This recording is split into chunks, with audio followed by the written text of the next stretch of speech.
Le gardien chat d'Alamadur est à l'apogée de sa puissance. Nul ne peut l'arrêter maintenant.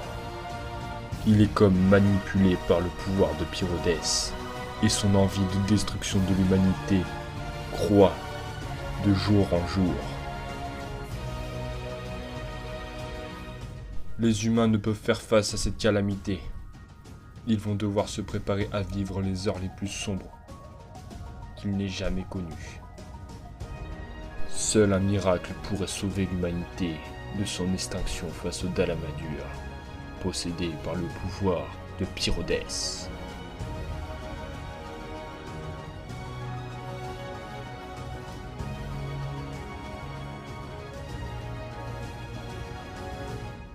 Soudain, Astralis vit que Dalamadur s'était littéralement fait corrompre par le pouvoir de Pyrodès. Il décida donc de descendre sur Terre pour affronter sa création. Astralis était faible. S'il parvenait à mourir face à Dalamadur, cela signerait l'extinction de la race humaine. Soudain, une lutte acharnée commença entre les deux dragons. Tous les deux s'infligeaient des coups mortels l'un à l'autre. C'est alors qu'Astralis jugea que Dalamadur devait mourir, car il n'était plus lui-même. Il était devenu la réincarnation de Pyrodès. Les deux divinités s'affrontèrent violemment. Ils montraient toute leur puissance. Astralis faisait tomber la foudre du ciel, et Dalamadur faisait tomber les météores. Mais Astralis, étant le créateur de tout sur ce monde, réussit à surpasser Dalamadur et l'affaiblissa suffisamment pour que l'humanité le fasse succomber. Une fois affaibli, Astralis retourne dans le monde divin.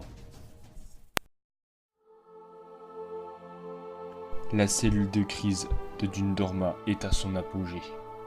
Les hommes sont désespérés. Ils vont tenter de livrer un assaut contre le Dalamadur. Cet assaut pourrait sauver l'humanité ou mener à son extinction. Nul ne le savait encore. Les chasseurs recrutés n'étaient pas du tout motivés à l'idée d'aller se battre. Ils risquaient leur vie. Et ce n'était pas leur choix. Soudain, un chasseur se leva, tapa son verre sur la table et dit « Pour l'humanité, mes frères, nous allons nous battre. Nous allons nous battre pour l'espèce humaine. Nous allons terrasser le Dalamadur et rendre fiers nos prochains. Même si nous y restons, notre sacrifice ne sera pas vain et la créature sera faible. Et d'autres chasseurs pourront le faire succomber. » C'est alors que 3 chasseurs de la grande salle se levèrent, mit le poing en l'air et dit « Battons-nous jusqu'à la mort !» C'est alors que ces 4 valeureux chasseurs partirent s'équiper de leurs armes et leur armure pour aller affronter le chat d'Alamadur.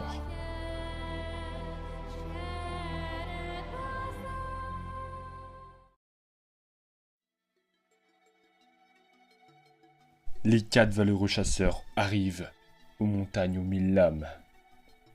La contre-attaque contre le chat d'Alamadur est lancée.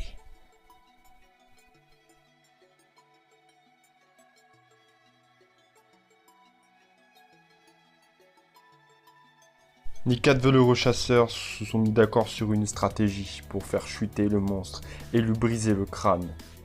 Il s'agit de lui briser les pattes en premier. Il s'exécute donc.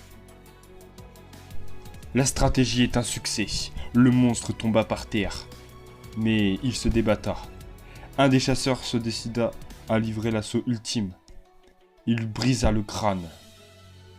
Le monstre décède sur le coup. Et l'humanité est enfin libre. C'est alors que les 4 valeureux chasseurs retournèrent à Dundorma. Et se fit acclamer par la ville entière pour avoir tué cette abomination qui menaçait l'humanité. C'est à ce moment-là que l'humanité vit une lumière d'espoir dans ces ténèbres. Mais une menace encore plus grande va faire surface très bientôt. Et l'humanité se sera à nouveau menacée.